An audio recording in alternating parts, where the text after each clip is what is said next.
chapter we start with the first technique. It's a management technique. So the construction management aims to complete the prescribed work within a specified time limit and with a estimated cost. So in order to achieve this objective, the various method is used or various technique is used to complete the project uh, which can be divided into two types.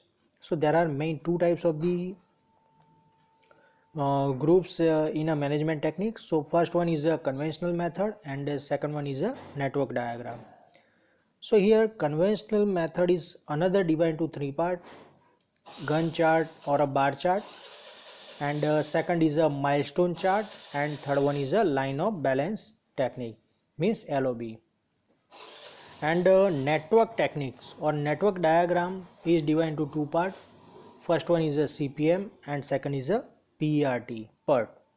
So CPM is a critical path method and PERT is a program evaluation and review technique. So one by one we discuss about it.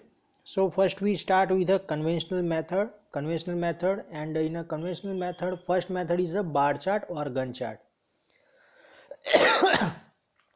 So here bar chart is introduced by the Henry Gantt in 1900 AD, and it is simplest method which can be displayed time schedule of a different activity of the project, as well as can make a comparison between the schedule and the actual performance.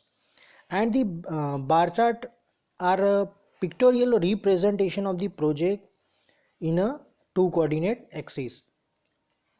So in this method the project is divided into number of the small unit or a project, and this small unit or a project like activities or a job which are shown on a one axis by means of the horizontal narrow strip are called bars.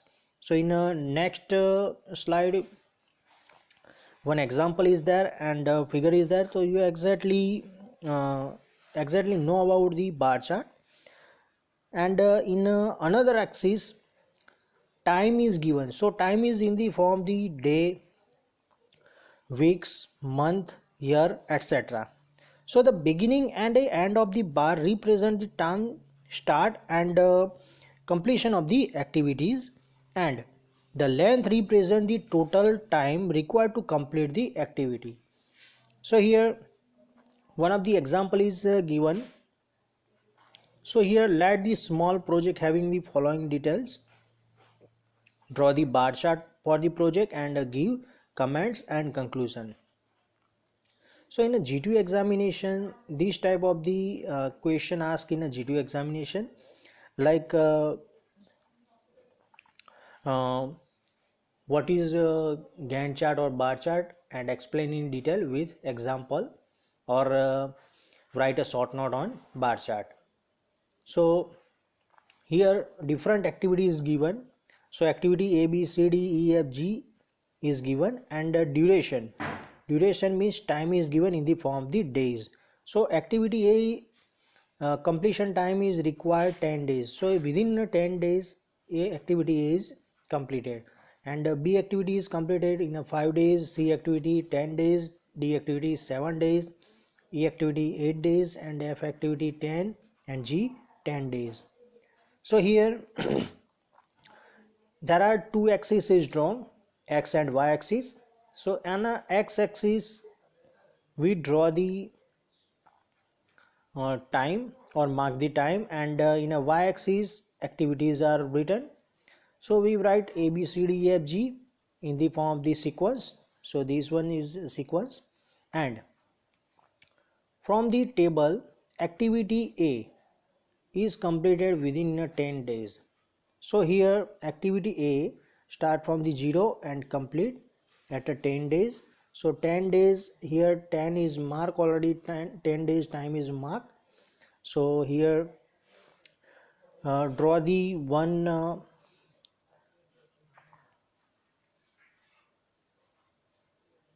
one bar chart or a one bar for activity A. Similarly, activity B is for a 5 days is already given in an example. So here 5 days completed at here. So we write here, draw the bar chart as a B activity up to end is here. Similarly, C activity start after completion of the B activity. Here in a example, one thing is given, write a comments and a conclusion. So in a comment we easily write A activity and B activity are parallel with each other and not in dependent with each other. It's a totally independent activity. Now second we comment is given that activity C is start after completion of the activity B. Clear? And activity D, E, F is start after completion of the activity A, because A is finished at here, and activity D, E and F, three activities are start after completion of the activity A. And activity G start after completion of the activity C, because C is completed at here and activity G start from the here.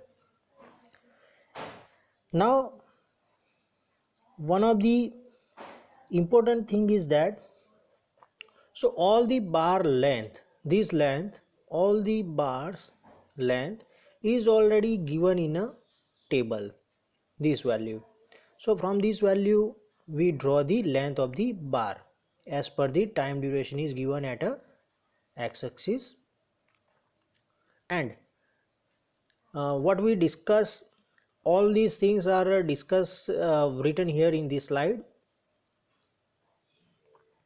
And conclusion is that the total time required to complete the project is a 25 days. Clear? So how to get the 25 days? So after completion of the activity G,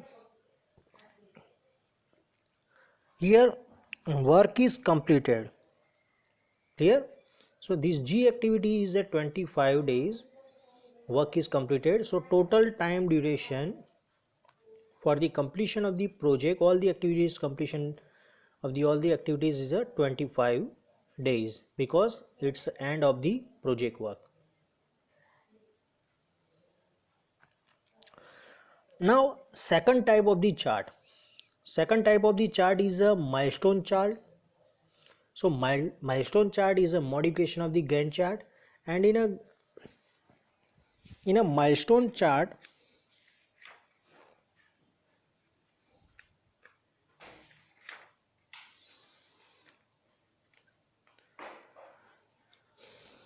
in a Gantt chart, a particular activity where big or a small project is shown by one bar without any detail or a sub activities connected it. And but in a milestone chart, these sub activities are shown in a stages called a milestone on a main activity bar, so that the effective control over the progress of the activity can be obtained, as well as relation between the sub activities or a event. And in a milestone chart, one of the important thing is that sub activities only write in the form of the number, like a 1 2 3 4 etc. in a main bar chart.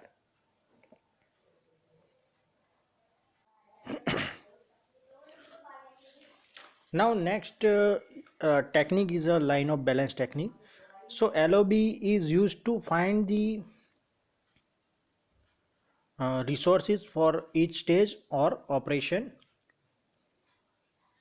So LOB is a planning technique for a repetitive type of the construction work or a project, and the line of balance technique has applied in a construction work mainly in a housing building, high-rise building, jetty work, and a tunnel and in a construction with network or of a road network. So in this method all the work are repeatedly work like in a multi-story building. So we construct a first floor, then after same floor we construct as a second floor, third floor, then after fourth floor. So all the floor are the same design, so all the floor are constructed with the same design. So LOB technique is used, and when LOB is used, so following two things are likely to be achieved. So first, the work will be completed as per the commitment made, and the second one, at each important stage work will be completed only when needed. So these two things are compulsory achieved. And second point is scheduling with a LOB. So here step is given to complete the or scheduling with a LOB. So first is to prepare the logic diagram.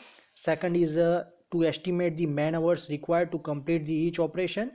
Third one is select the buffer time, which will guard against the risk of interface between the operation. And fourth one is calculate the required output target in order to meet a given project completion date. And fifth one is complete the LOB schedule. And sixth one is examine the schedule and assess possible the alternatives to bring out the more balanced schedule. So here one of the example is given. So in this example, a logic diagram is drawn for a construction of a single building, showing the various activities after balancing gang in such a way that the community of a work is provided for all the gangs in a figure. So here logic diagram is drawn first. So earthwork 5 days, then after foundation structure 10 days, superstructure 15 days, and finishing work 20 days. So here the provided or for a margin of the error and time taken to complete the each activities, the buffer time placed between the two activities, like a buffer time is given 5 days, and we put here between the earthwork and foundation structure. So we put a buffer time as a 5 days, and another two activities we put a buffer time as a 5 days. So the construction plan show that the total time required is a summation of the all the days, like 5 days, 5 days, 10 days, 5 days, 15, 5 and 20 days. So total summation of the all the days, it's a total time of the construction of the project. So it's a logical diagram with a buffer time. So it's a line of balance technique. So now advantages of the LOB.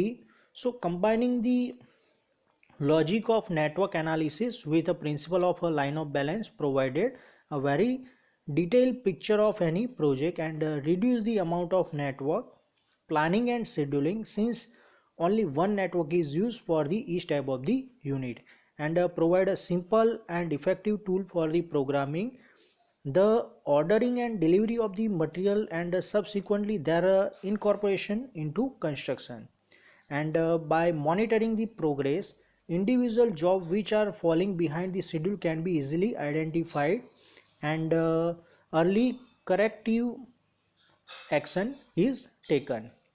Now in a next lecture we start with a network analysis or a network technique. Here we complete our topic. Thank you.